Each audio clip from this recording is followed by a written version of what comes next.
Olá, sejam bem-vindos ao programa Diversidade e Inclusão. Eu sou Valdair Silva, aqui você está no canal 6 NET Claro Montenegro, TV Bom HD, levando aqui até você mais um programa, compartilhando com você mais informações também. Hoje a gente está recebendo aqui no programa a Aglaé Machado. A Aglaé vai falar um pouquinho sobre a educação especial.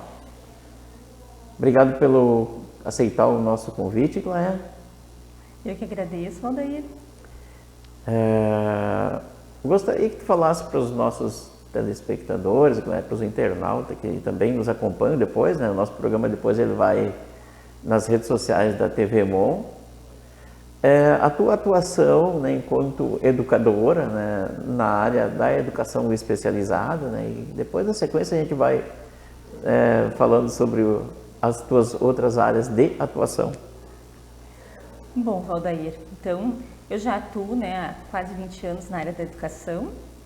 Tu foste professora da Rede Municipal de Montenegro, né? Fui por 14 anos professora na Rede Municipal de Montenegro.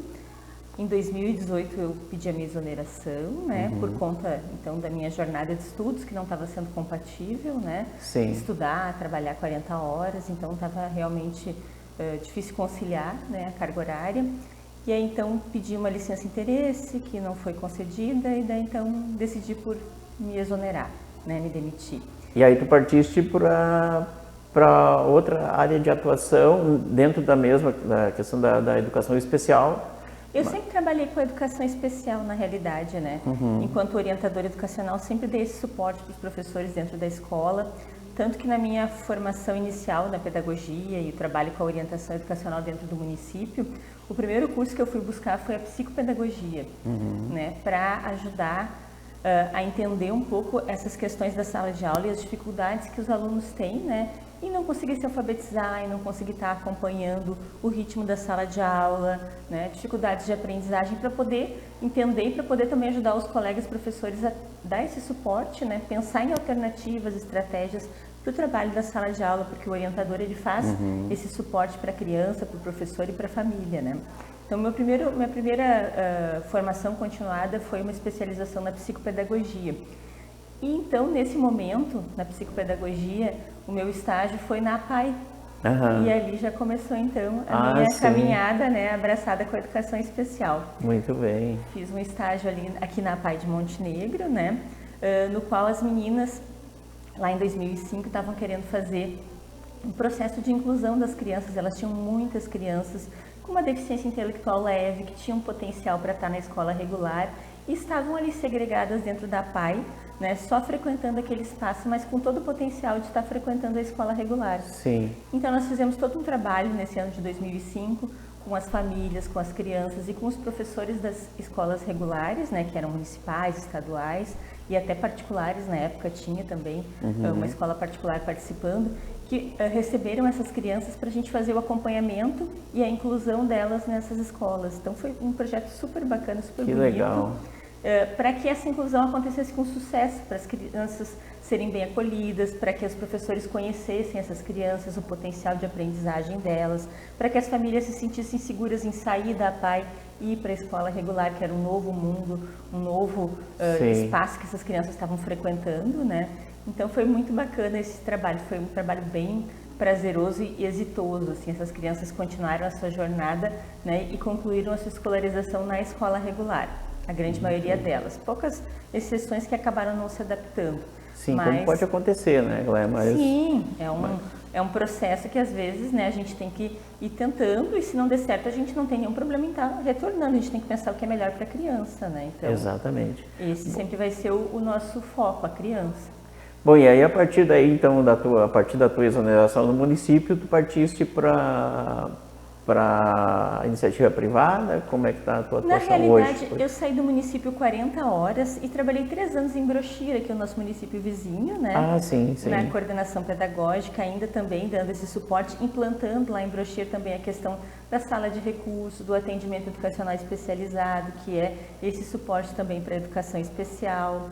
né, para a educação especial dentro da educação regular, ou seja, a gente tem que ter um espaço para acolher a criança, para atender ela, né, ver o que ela precisa, quais são as necessidades, né, as adaptações que a gente precisa, se for o caso, produzir material, dar o suporte para o professor, né, pensar junto com o professor lá da sala de aula em como fazer esse trabalho, acolher as famílias também, né? Então, esse processo dentro da escola regular, ele não vai acontecer do dia para a noite nem sozinho. Sim. Então, esse professor da educação especial, ele vai fazer esse suporte dentro da escola regular. Então, a inclusão, ela não vai simplesmente acontecer como mágica, a gente tem que ter todo esse trabalho especializado lá dentro da escola, né? Realmente é um trabalho bem pensado, bem planejado. E aí, então, a gente fez toda essa caminhada lá em Brochir. Hoje, as escolas de lá todas têm o AEE funcionando. Então, é um trabalho bem bacana. Tu ajudaste na implantação, então, lá em Brochir, no município de Brochir, a questão da educação especial nas escolas municipais. Da educação especial, da educação inclusiva. O atendimento psicopedagógico também está acontecendo lá para as crianças. Então, tem um trabalho muito bonito que acontece lá em Brochir hoje em dia também, bem legal. A Claudine, que é a secretária na época, né? Então, fizemos um trabalho super bonito. Hoje continua lá a Patrícia, né? Que é a vice-prefeita e a secretária de educação também, dando continuidade ao nosso trabalho.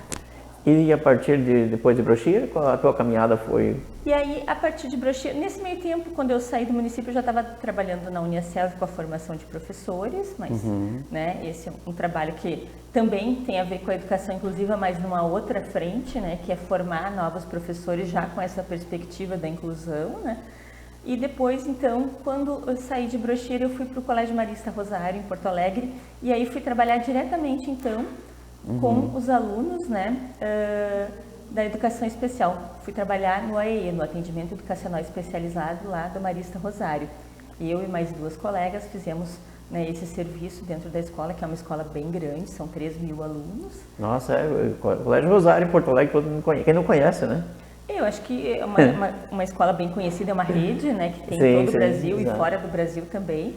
Mas lá, né, essa escola ali do lado da Santa Casa, em Porto Alegre, é uma escola gigante, né, centenária, são 118 anos de escola já, e um trabalho muito bonito que a gente, né, vem fazendo, começou em 2018, né, eu entrei lá em 2021, agora estou no meu 2º ano na escola, e lá tenho trabalhado diretamente com os alunos, então fazendo tudo isso que eu te falei, né, dando esse suporte para a família, para a criança, para o professor da sala de aula, pensando nas adaptações com o professor da sala de aula, nas avaliações, nas estratégias, diretamente atendendo as crianças individualmente ou em grupo, conforme a necessidade delas, vendo como elas aprendem, criando estratégias para que elas, né, consigam desenvolver aspectos, né, da área cognitiva, da área psicomotora, da área socioemocional também. Então, a gente vai trabalhando em várias frentes conforme a necessidade do aluno, né?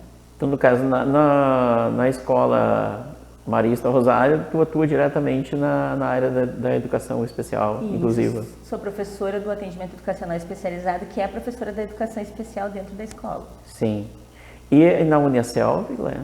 Na Uniaselv, eu sou professora do curso de pedagogia. Ah, sim. Então, faço a formação de professores. Agora... Não diretamente na educação inclusiva e especial, mas... preparando professores, né? Futuros professores, exatamente. Sim. Agora, então, esse ano eu tenho minhas 2 turmas se formando, né? Eu comecei em 2018, então agora em 2022 fechei um ciclo de formação com 2 turmas foram 120 alunas se formando agora em dezembro, né? 11 de março é a formatura delas. Sábado passado foi a prova de toga, aquela coisa de... No polo aqui em Montenegro? Na realidade, eu sou aqui do Polo de Montenegro, tenho muitas alunas daqui, mas com o advento da pandemia, nós fizemos aquelas turmas que são semipresenciais. Então, a gente continua após a pandemia fazendo as nossas aulas, que seriam os nossos encontros semanais que eram presenciais, a gente fez eles online através da plataforma Teams. Então, aí com essa questão de ser online, eu acabei agregando, minha turma aumentou bastante, né? Então, eu acabei agregando alunas de toda a Grande Porto Alegre. Eu tenho alunas de Porto Alegre, São Leopoldo, Novo Hamburgo, Três Coroas, Parobé, Viamão, e assim, né, Canoas, toda aqui a Grande Porto Alegre. Eu vou somando São Sebastião do Caíto, Pandi, tudo por aqui, Portão. E aí, então, acabei que eu fiquei com uma turma, consegui ter uma turma maior do que a nossa realidade aqui de Montenegro eram turmas de 20 alunas, né? Então, agora com essa uma turma da noite, durante a semana, e uma turma no sábado de manhã. Continuei com as 2 turmas, só que eles conseguiram agregar mais alunos, né? Então eu tinha uma turma de 40 alunos no sábado de manhã, que o sábado é mais calmo, né? O pessoal realmente que não tem mais outros horários acaba buscando o sábado de manhã para ter uma semana tranquila e fazer a sua aula no sábado descansar. E quem tem disponibilidade, então, fazia aula durante a semana à noite. Aí eu tenho 80 alunos de noite. Aí a turma era bem movimentada. E Glé, hoje a tua atuação como educadora na educação especial inclusiva, como que tu vê a questão hoje das deficiências? Por exemplo, porque você atua com várias deficiências, né? São vários aspectos de deficiências, né, diferentes. O autismo, ele vem hoje num crescente muito grande, né? São muitas crianças com autismo, né, diagnosticadas aí nos últimos anos, né? Sim, esse é o nosso maior número de alunos, né? São alunos com transtorno do espectro autista.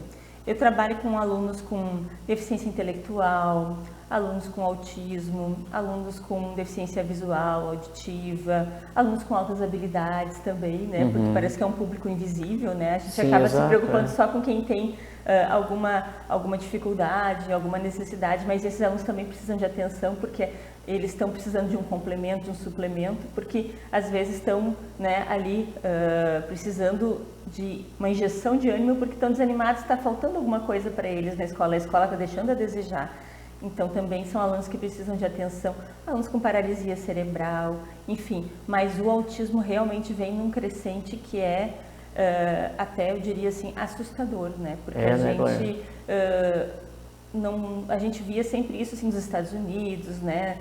Na Europa, esse grande número de diagnósticos, e eu acredito que realmente o que faltava no Brasil eram os diagnósticos, porque hoje a gente vendo médicos especializados, terapeutas especializados que conseguem ter um olhar mais apurado para isso, a gente tem chegado nos diagnósticos mais cedo, precocemente, conseguido fazer, né, um trabalho de estimulação, um trabalho de educação precoce com as crianças, e a gente também está vendo os resultados maravilhosos que estão acontecendo, né?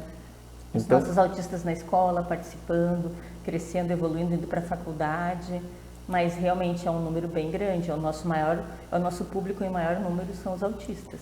Sim, e como tu falaste, eu acho que a questão do diagnóstico que faltava, né, lá atrás, né, que a gente não se tinha, essa questão dos diagnósticos e a importância, né, de ter esse diagnóstico, né, o mais precoce possível, né, Glé, que daí, a partir daí, tendo o diagnóstico, pode-se trabalhar, né, formas de preparar, né, essa criança, né, com mais facilidade, né? Estimular essa criança, né, poder desenvolver as áreas em que ela necessita, é a linguagem, é a questão do vínculo, é a questão da interação social, enfim, né, o que ela precisar, a parte motora, e aí a gente vai descobrindo, cada uma tem um aspecto diferente, né? Os autistas são todos diferentes uns dos outros, né? Eles têm algumas características, mas dentro daquele espectro, né, que a gente diz, eles têm, né, infinitas possibilidades e eles também são completamente diferentes uns dos outros, né? Então, às vezes, eu acho que isso também é um dos empecilhos para fazer o diagnóstico, né? Os médicos daqui a pouco ficam esperando aquele autismo clássico, né?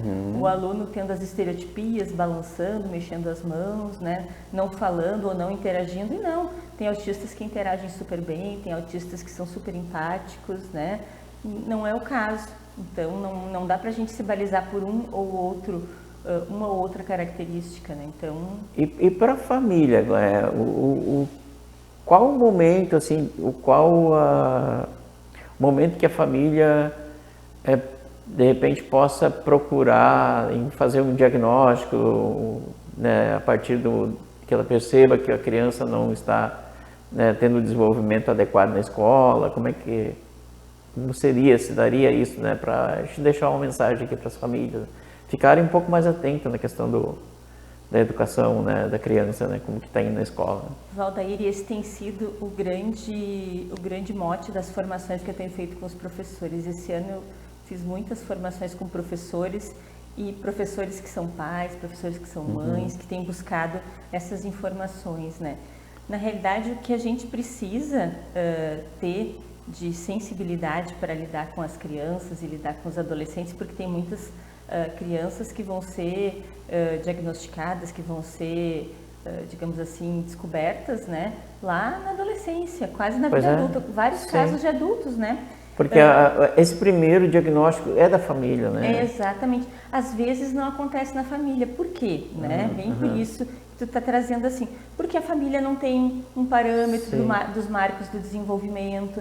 Né? Quando é que a gente engatinha? Quando é que a gente senta? Quando é que a gente firma o tronco, o tônus muscular? Quando é que a gente começa a balbuciar? Quando é que a gente começa a falar? Né? Quando é que a gente começa a brincar de faz de conta? Quando é que a gente começa a fazer contato visual? Né? Quando é que a gente começa a imitar as carinhas, aqueles bichinhos que os bebês fazem, né? Então, esse tipo de coisa que os pais têm que começar a observar. Quando eles só têm um filho, às vezes fica difícil de observar isso, né? Sim. Mas só que eu sempre brinco, né? A gente tem que seguir os conselhos, muitas vezes, das pessoas mais velhas, que são experientes, né? Que são sábias. Podem não ser estudadas, mas são sábias, né? Tem a vivência, né? A vivência é um grande apoio na nossa vida, né? Então, os avós, os tios, os pais, né, que estão ali na nossa volta, quando eles começarem daqui a pouco a dizer, mas não está fazendo isso ainda, ou não está fazendo aquilo ainda, né? Quando mais de uma, duas pessoas sinalizarem essas coisas, ligue uma luzinha de alerta, né? Vai conversar, vai procurar um profissional. Uma coisa interessante, se a gente acha que, não, acho que não, mas por via das dúvidas, leva para a educação infantil, leva para a escola se ainda não frequenta, porque se não é nada, ele vai ser estimulado e a coisa vai andar. Né? E a escola também é um bom parâmetro, porque a gente tem muitas crianças lá. E a gente observa os marcos do desenvolvimento, que idade caminha, que idade fala, que idade anda, que idade brinca, aquela coisa toda. E a gente, então, não é que sejamos especialistas ou vamos diagnosticar nenhuma criança, mas a gente tem uma noção de quando as coisas mais ou menos têm que acontecer. E se essas coisas não acontecem, é nosso dever, nossa obrigação enquanto seres humanos chamar os pais e as famílias para que a gente possa não perder esse tempo, essa janela de estimulação da infância que é super pequenininha. A infância é a etapa mais curtinha da vida, né? É verdade, né? Passa tão rápido, né? De 0 a 6 anos é muito pouco tempo, então a gente não pode perder esse tempo, é precioso. Verdade, olha. É preciosíssimo, então a gente tem que aproveitar ali para estimular com a fono, para estimular com a físio, para estimular com a terapeuta ocupacional, enfim, né? Com qualquer profissional que seja necessário para estimular as áreas que a criança ainda esteja em defasagem. Exato. Então, se uma pessoa ou outra, eu não tenho outros filhos, quem tem normalmente outras crianças na volta, quem tem já um filho, vai notar que aquilo não está bem de acordo, né? Então, isso é um parâmetro. Mas quem não tem, ouça, né? O amigo, ouça a avó, ouça a tia, ouça o tio, que vai estar sinalizando algumas coisas. Não é porque observar a criança, observar exatamente a criança, né? E uma coisa importante também, às vezes a criança não faz porque ela não é estimulada. As crianças não vão aprender sozinhas, né? Exato. Para a criança brincar de faz de conta, para a criança aprender a falar, para a criança aprender a andar, para a criança ter esse estímulo, a gente tem que fazer com ela. Não é fazer por ela, é fazer com ela. Né? Não adianta a gente comprar os brinquedos mais caros. Ela precisa ser estimulada, né? Exatamente. E deixar ali para ela não vai saber brincar sozinha. Sim. Se a gente não pegar a panelinha, fizer comidinha, se a gente não pegar o pratinho e der para a bonequinha, se a gente não pegar o carrinho, fizer o barulhinho e brincar, se a gente não pegar as historinhas para ler para eles, eles não vão aprender. Né? Eles são esponjas, eles absorvem todas as coisas boas, as ruins também, infelizmente, né? Mas eles absorvem todas as coisas boas com uma facilidade maravilhosa. Gleia, e com essa tua trajetória na educação inclusiva, hoje o que tu vê assim, como o maior desafio assim, na educação inclusiva? Valdair, sendo bem assim, realista, eu vejo que o maior desafio para a educação inclusiva hoje é sensibilizar as pessoas. É as pessoas se darem conta que depende delas. Não vai depender do governo, não vai depender das leis, porque as leis já existem. Sim. Nós temos um cabedal de leis maravilhosos no nosso país. A nossa legislação é maravilhosa, é ampla, potente, só que a gente tem que fazer essa lei acontecer. E quem faz essa lei acontecer somos nós. Exato. Exatamente. Nós temos, assim, leis que amparam a pessoa com deficiência no trabalho, a pessoa com deficiência no concurso, a pessoa com deficiência na empresa, nas faculdades, nas escolas públicas e privadas não tem mais nenhuma distinção, né? Então, tudo que a criança e o adolescente tem direito na escola pública, ele tem direito na privada sem nenhum custo também. Sim. Então, nós temos aí a Lei Brasileira de Inclusão, que é um marco maravilhoso, trouxe muitas conquistas em todos os aspectos jurídicos, legais, educacionais, de saúde, para a pessoa com deficiência. Nós podíamos um dia falar só da Lei Brasileira de Inclusão e tudo que ela trouxe de benefícios, né, para as conquistas, não é benefício, são conquistas. Conquistas, exatamente. Exatamente, não é benefício, é conquista para a pessoa com deficiência. Então, isso tudo existe, mas se as pessoas não se empoderarem, se as pessoas não se posicionarem para que essas coisas aconteçam, a gente realmente não vai ter uma movimentação. A gente tem a educação, inclusive, em vários níveis, em vários estados e cidades diferentes. Depende do posicionamento da população e da comunidade. A gente está vendo agora um retrocesso no estado de Goiás horrível. O Caiado está fazendo assim uma tragédia por lá, fazendo com que conquistas sejam perdidas. Infelizmente, nos últimos anos a gente teve muitas perdas, muitos retrocessos, né? Mas eu acho que, como tu falaste, né? Cada município, cada cidadão é responsável também por essa evolução ou por aceitar que esse retrocesso aconteça, né, Glória? Exatamente, a gente tem que se posicionar firmemente para não perder as conquistas que a gente já estabeleceu até hoje, para que a gente consiga caminhar em direção a coisas melhores ainda, né? E não permitir retrocesso, né? Jamais, né? Retrocesso jamais, né? Infelizmente isso tem acontecido, mas muito também por conta nossa cidadão. Conivência nossa, né? Porque a gente vai aceitando, né? Pois é, mas não está me atingindo, né? Vamos. Exatamente, mas e as pessoas que estão sendo atingidas, né? Eu sempre digo isso, a gente não pode pensar que não é problema meu, porque na realidade é problema de alguém. E isso nos afeta de uma forma geral, porque afeta as pessoas que estão à nossa volta. Exato, pois é, tu colocaste muito bem, não é problema meu, mas é problema de alguém. Né? E aí, qual é o meu papel enquanto cidadão? Na realidade, né, essa questão assim, impacta a vida da população, impacta a nossa vida, impacta de uma forma vida. geral. Né? Porque as pessoas só vão conseguir ter uma qualidade de vida quando todos tiverem uma qualidade de vida boa, né, tiverem seus direitos garantidos, assistidos. Né? E essa é a grande dificuldade que a gente vê no mundo de hoje, é cada um só se preocupar com o seu umbigo. Né? Exato. Bom, eu acho que são desafios que estão aí, né, Glória? E que a gente, enquanto sociedade, né, nós, cada cidadão, né, fazer um pouquinho, né, para que essas leis, né, que hoje a gente tem, né, que são muito boas, as leis, o Brasil tem um dos maiores, um dos melhores, né, acabouço de leis, né, que protege, né, a pessoa com deficiência, mas se a gente não fizer com que elas na prática aconteçam, não vai resolver nada, né? Exatamente. E uma outra coisa que eu acho importante, Valdair, a gente parar, né, para pensar e também deixar de ter essa síndrome de que no Brasil nada funciona, nada é bom também, porque se a gente for olhar em outros países que são considerados países desenvolvidos, né, o primeiro mundo, tem situações que não são nada inclusivas. Por exemplo, né, tem estados dentro dos Estados Unidos que acontece uma situação muito peculiar. Se a criança não desenvolveu a fala, por exemplo, uma criança com deficiência, com autismo, por exemplo, que é um caso, né, tem inúmeros casos também lá, como aqui, né, até muito mais, até por conta do diagnóstico deles, que é mais precoce que o nosso ainda. Se essa criança não desenvolveu a fala até uma determinada idade, que eu não vou saber dizer agora se é 8 ou 10 anos, mas eu acho que em torno de 8 anos, ela não tem opção, ela vai para uma escola especial, ela não fica mais na escola regular. Não é uma escolha da família como aqui. Aqui a família tem a possibilidade, o direito de escolher. Se quer que seu filho fique na escola regular ou na escola especial. Isso é um direito da família. Lá não. Lá, a partir dessa idade, se a criança não desenvolveu a fala, se ela não está, né, com a comunicação estabelecida, ela não tem mais essa opção. Ela vai para a escola especial e de lá ela vai seguir um programa estabelecido para ela, não vai mais ficar no ensino regular. Então, que inclusão é essa? Pois é. Dentro de vários estados dos Estados Unidos acontece isso. E a gente conversa com pessoas que têm que estar migrando dentro dos Estados Unidos para fugir dessa política. Um exemplo, né? Estamos falando ali de Estados Unidos, que é um país, né, enfim, modelo para tantas coisas, né? E tanta gente gosta de copiar e exaltar. Agora vamos falar de Europa, né?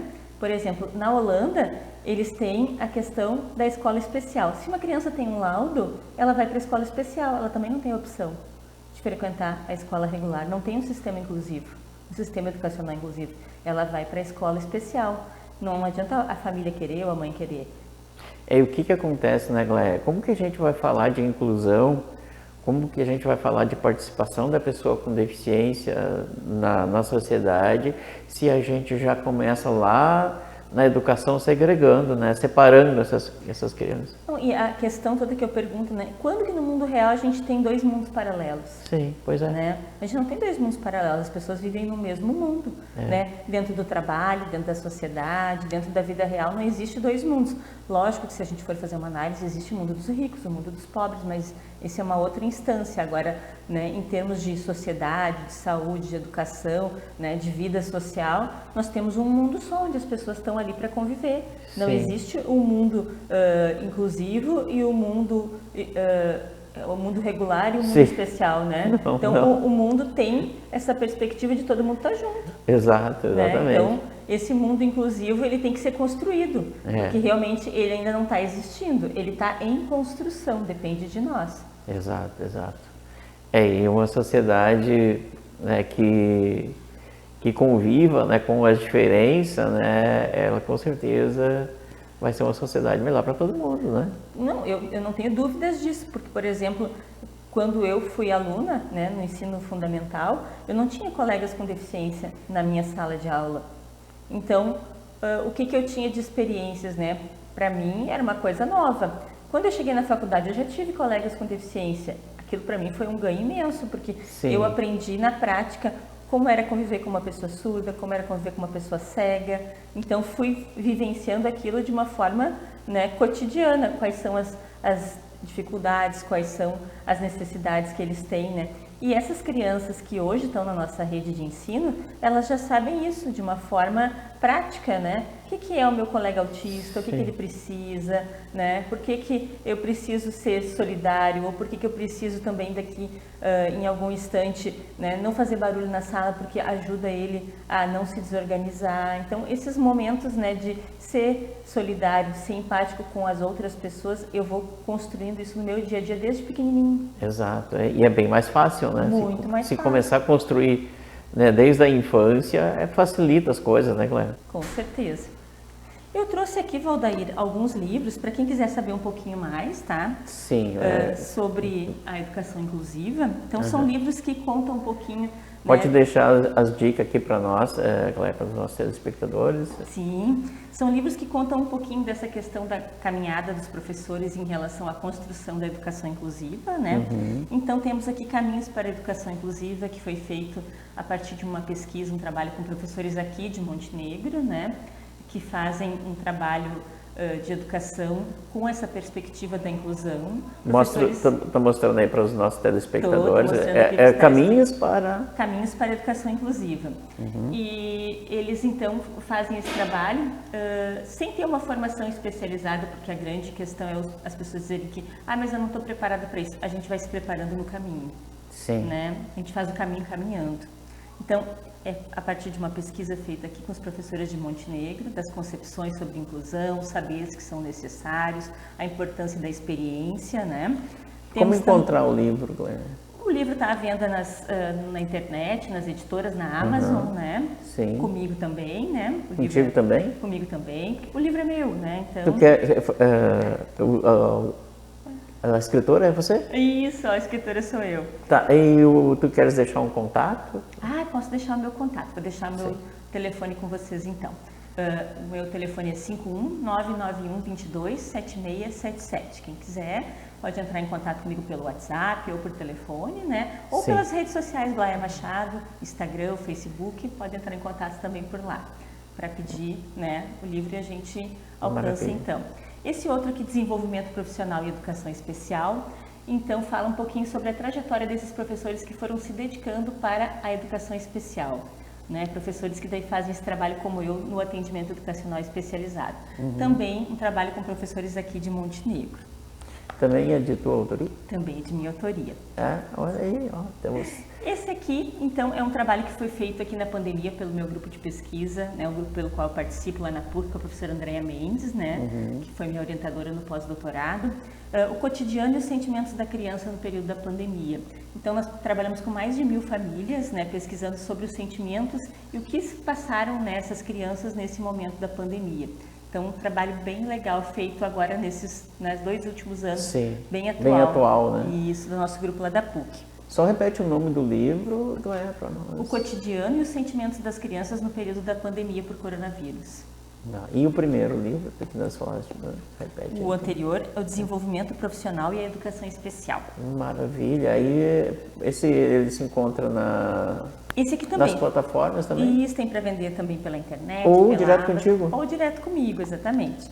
E depois eu tenho outros 2 aqui, mas aí eles são capítulos, né, de livros. Um capítulo que fala sobre a questão do autismo e a importância da educação infantil, né? Um capítulo que eu fiz junto com uma aluna minha, a Daiane, que é professora lá de Broxir do AEE, parceira minha, né? O trabalho de conclusão dela que eu orientei. E ela fala, então, todo esse trabalho, a importância do desenvolvimento da educação infantil para as crianças com autismo. Esse aqui também tem para vender na internet, ou comigo, ou com a Dayana, né, que é lá de Broxir, e de São José do Sul também, ela é professora no AEE nas 2 redes. E esse outro aqui, uma espiral em movimento, perdão, fala sobre a questão da gestão, a importância do trabalho da gestão nas escolas para que a educação inclusiva aconteça. Porque o professor na sala de aula consegue fazer um pouquinho, mas a gestão da escola, a gestão do município, essa sim é que vai impactar realmente no trabalho para que ele aconteça, né? Então são 4 livros maravilhosos, né? Nossa, olha, é muito bom. E quem quiser adquirir, né, nas plataformas de venda ou diretamente contigo. Exatamente, pode entrar em contato comigo. Muito bem. Pode repetir o teu contato, e-mail, a melhor forma, né, nas redes sociais. As redes sociais é o mais tranquilo da gente localizar. Glaia Machado, hoje, né? Glaia Machado, só procurar lá no Instagram ou no Facebook, Glaia Machado. E pelo teu WhatsApp também, pelo né? WhatsApp também, 5191227677. Tem mais um 9 agora na frente, né? Sim. 991227677. Glaia, muito obrigado, né, pela tua participação aqui com a gente, né, por ter compartilhado a tua experiência, né, ter trazido para os nossos telespectadores aqui um pouquinho da educação inclusiva. Te agradeço. Aí, oportunamente, a gente pode voltar a falar, como tu falaste, a questão da Lei Brasileira de Inclusão, que seria um assunto muito importante também, né? Com certeza. Eu que agradeço, Valdaíra, a oportunidade de poder estar aqui, poder contribuir um pouco, porque eu acho que esse é um trabalho que a gente precisa visibilizar. É verdade. Obrigado, Glaia. Obrigada a todo mundo. Agradeço a você que esteve aí com a gente e convido você a participar, continue, né, na programação da TV Mon HD. E nós voltamos semana que vem com o programa Diversidade e Inclusão. Um abraço.